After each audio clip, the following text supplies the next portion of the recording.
आज के इस ऐतिहासिक क्षण पर गृह मंत्रालय के कमेटी रूम में मेरे साथ उपस्थित श्रीमान मानिक शाह जी, मुख्यमंत्री त्रिपुरा, श्री विप्लव देव जी, पूर्व मुख्यमंत्री त्रिपुरा,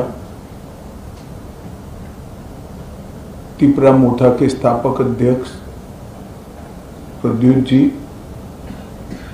विपक्ष के नेता अनिमेश जी, त्रिपुरा से आए हुए मंत्रीगण और संगठन के सभी पदाधिकारीगण, विधायक, चेयरमैन TTADC और गृह मंत्रालय के सभी ऑफिसर्स। आज त्रिपुरा के इतिहास के लिए एक ऐतिहासिक दिन है। आज इस समझौते से हमने इतिहास का सम्मान किया है, गलतियों को सुधारा है और आज की वास्तविकता को भी स्वीकार कर तीनों चीजों का सामंजस्य कर हमने भविष्य की ओर देखने का काम किया है। इतिहास जो है उसको कोई बदल नहीं सकता, मगर उसमें जो गलतियां हुई है इसको सीखकर आज की वास्तविकताओं को नजर में रखकर हम आगे जरूर बढ़ सकते हैं। और मुझे आनंद है कि त्रिपुरा मोर्चा ने, सभी ट्राइबल पार्टियों ने और सभी ऑर्गेनाइजेशन ने इसके लिए बहुत कंस्ट्रक्टिव रोल लिया है। और भारतीय जनता पार्टी की त्रिपुरा सरकार ने भी शुरू से इसके लिए प्रयास किया। विप्लव जी उपस्थित है, मानिक शाह जी यहाँ उपस्थित है। मानिक शाह जी ने भी बड़े इंटरेस्ट से बारीकियों में इसको स्टडी कर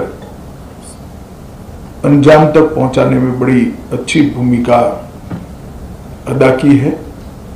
मुझे विश्वास है कि मोदी जी जो विकसित भारत का स्वप्न लेकर चले हैं, वो स्वप्न में त्रिपुरा भी अपने योगदान के लिए भी कटिबद्ध होगा और अपने हिस्से के लिए भी कटिबद्ध होगा।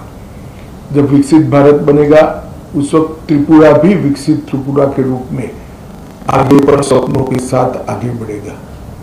प्रधानमंत्री जी के नेतृत्व में गृह मंत्रालय ने उग्रवाद मुक्त, हिंसा मुक्त और विवाद मुक्त नॉर्थ ईस्ट की कल्पना को साकार करने का प्रयास किया है। हमने ढेर सारे संगठनों से बात की, सरेंडर्स भी बहुत हुए। करीब करीब 10,000 लोग हथियार छोड़कर मेन स्ट्रीम में आए हैं और इसी के कारण आज नॉर्थ ईस्ट में विकास का एक माहौल बना है। ब्रू रियांग का समझौता हो या सीमाओं का समझौता हो, शुरुआत उसकी त्रिपुरा से ही हुई थी और ये टर्म में अब क्योंकि हम चुनाव में जा रहे, अंतिम समझौता भी त्रिपुरा का हो रहा है। 2019 में NLFT SD के साथ समझौता हुआ था, 20 में ब्रू समझौता हुआ, 20 में बोडो समझौता हुआ, 21 में कार्बी समझौता हुआ, 22 में आदिवासी समझौता हुआ, 22 में असम मेघालय अंतर्राज्यीय सीमा का समझौता हुआ, 23 में असम अरुणाचल अंतर्राज्यीय सीमा का समझौता हुआ, 2023 में दिमासा शांति समझौता हुआ, 2023 में UNLF का समझौता हुआ और 2023 में ही उल्फा का समझौता हुआ और अब ये समझौता हो रहा है। तो कुल मिलाकर 11 अलग अलग प्रकार के सीमाओं से जुड़े हुए, अपनी पहचान से जुड़े हुए, अपनी संस्कृति और भाषा के लेकर संघर्ष करने वाले सभी के साथ सामंजस्य पूर्वक बात कर हमने संघर्ष को समाप्त करने की दिशा में काम किया है। मुझे बहुत आनंद है कि आज त्रिपुरा, हम विवाद मुक्त त्रिपुरा की ओर आज से आगे बढ़े हैं। मैं प्रद्युत देव जी को बहुत बहुत धन्यवाद करना चाहता हूं।